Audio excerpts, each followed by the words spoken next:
pivot your opinion on Hillary Clinton. That ain't going to happen. Okay. Up next on our independent line, we have Brian calling in from Kearns, Utah. Brian, you're on with Cenk Uygur.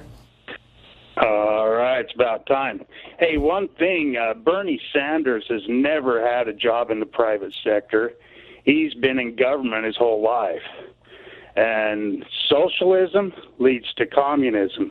No, Communism leads to Marxism. No, it doesn't. Progressives, they'll just wait and take the time that way.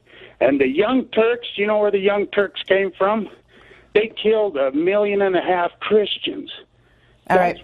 All right, Brian. Let's give Cenk Uygur a chance to chime in. He's okay. Yeah, that's okay. So let's take your point about that somebody put in your head through propaganda about how progressivism leads to Marxism. It's absurd. So okay, so socialism is what we have today in this country. Please don't have your head explode.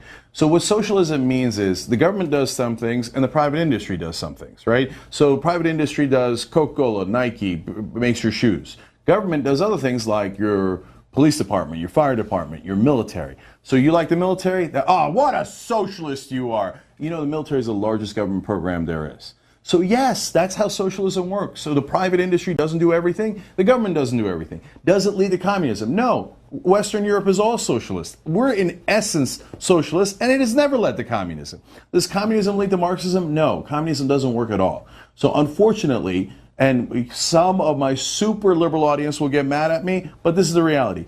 Human nature, it does not work the way the communists want it to work, where you put in as much as you want and then take out only as much as you need. That is not how human beings work. So communism usually leads to dictatorships, because since it is not a good fit for human nature, some strongman comes in and takes over the process.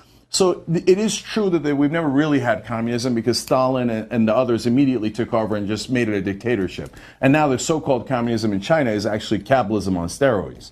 But understand what's going on. That's just, you're not remotely right in thinking that there's some sort of plan. Oh, the progressives would like to make this country Marxist. Why would we want that? We don't want that. We just want equality of opportunity. Shouldn't your kids have the same equality of opportunity as the richest kids in America? And the answer is, of course you should. We want free and fair elections. That's the most American thing you can ask for. okay. On our Republican line, we have Tommy calling in from New York City. Tom,